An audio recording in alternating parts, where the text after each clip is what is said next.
श्री गुरुचरण कमलेभ्यो नमो नमः। बहुनाम जन्मनामन्ते ज्ञानवान् प्रपद्यते वासुदेव सर्वमिति सा महात्मा सुदुर्लभा। आत्मदर्शन अमृतवाणी 2851। भक्त तो स्वतः ही भूखा रहकर दूसरे को देता रहता है, पर संसारी व्यक्ति तो अपने पास भरपूर रहने पर भी दूसरे का हक मार लेता है। इस तरह से क्या होता है, जो उसका स्वतः का भी होता है वह भी नष्ट भ्रष्ट हो जाता है। इस तरह से सारा जीवन व्यर्थ में गुजर जाता है। वाणी 2852। हमें अपनी बिगड़ी बना लेना है। पूर्व जन्म में और अभी तक बहुत अनदेखी की है।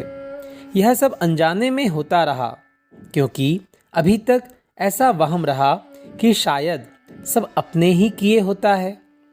पर अब बात समझ में आ रही है कि व्यक्ति कुछ नहीं कर सकता। जो परमात्मा की इच्छा है वही होता है और आगे भी वही होगा। तब क्यों ना सर्वेश्वर की सहायता स्वीकार की जाए। वाणी 2853।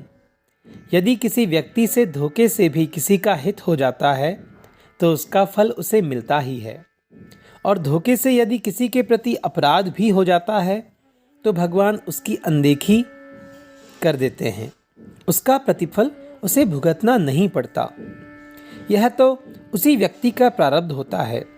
वैसे ही अनजाने हुई भूल को कोई भी व्यक्ति क्षमा कर देता है। वाणी 2854। अभी तक हमारा कारोबार ठीक चलता रहा, पर अब अपना पीछे हो रहा है और दूसरे हमसे आगे हो रहे हैं। तो अब हमें किसी से ईर्ष्या नहीं करनी चाहिए।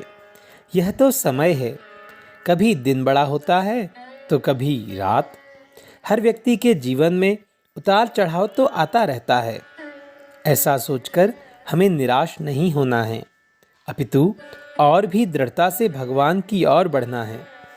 पूरा विश्वास रखना है कि हम तो परमात्मा की शरण में हैं। वे जैसे चाहेंगे वैसे में हम खुश रखेंगे। वाणी 2855। भगवान की पूजा में जब प्रसाद बंटता है, फिर जो आगे होता है उसे पर्याप्त मिलता है।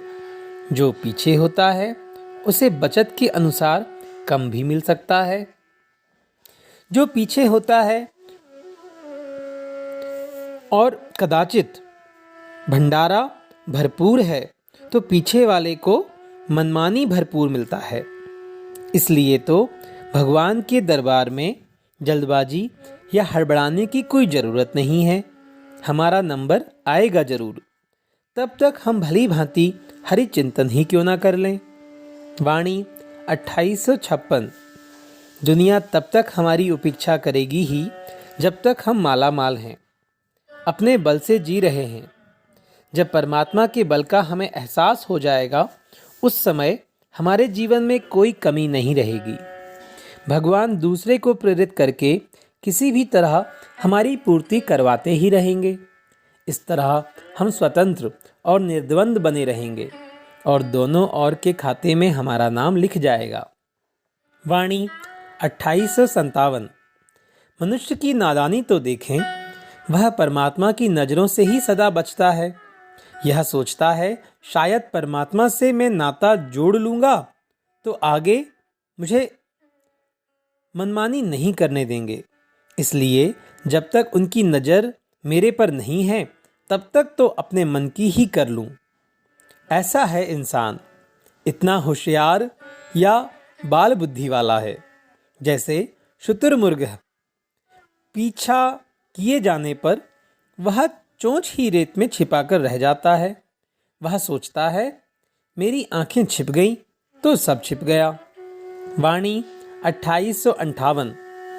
भगवान हमें चाहें तो अभी ही स्वर्ग में पहुंचा दें और यदि चाहें तो अभी नरक में भेज दें।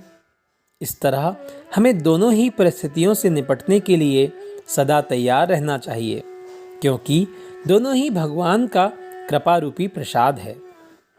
फिर भगवान के प्रसाद में, उपहार में कहीं दुख नहीं मिल सकता।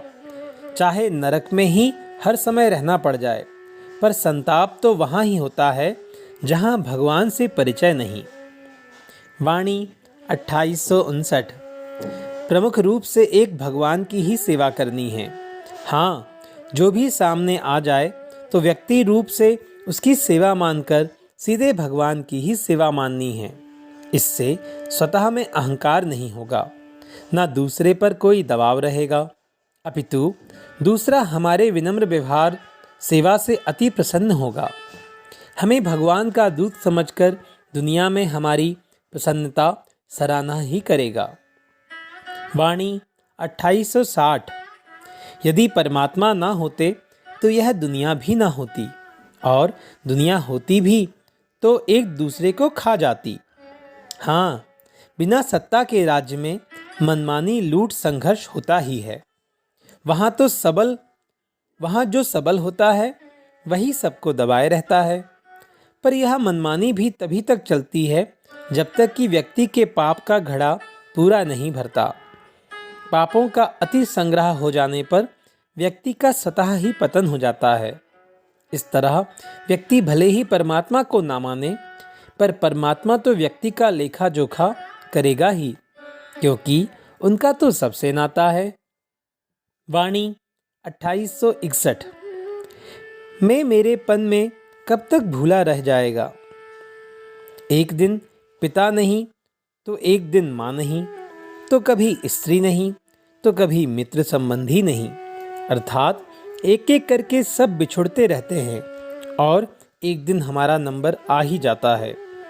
तब यहाँ मिट्टी की मिट्टी शेष रह जाती है, कोई किसी को याद नहीं करता।